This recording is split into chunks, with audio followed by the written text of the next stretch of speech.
Avant Credit Card Review 2025 Pros and Cons. Is Avant Credit Card good? You won't believe how accessible credit building has become. Avant Credit Card in 2025 offers a way to establish or rebuild credit with straightforward features, but is it right for you?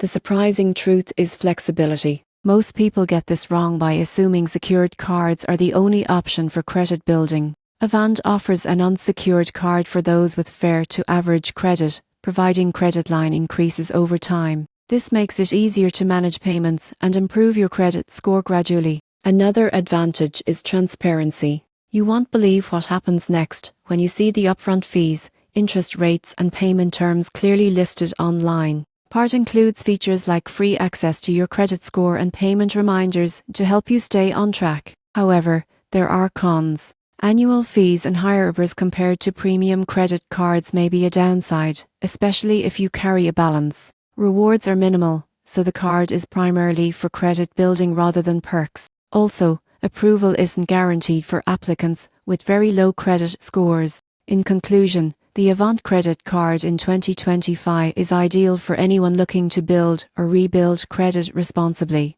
It provides transparency, accessible approval, and helpful tools for tracking progress. While not a rewards powerhouse, it's a practical option for improving financial standing and establishing good credit habits over time.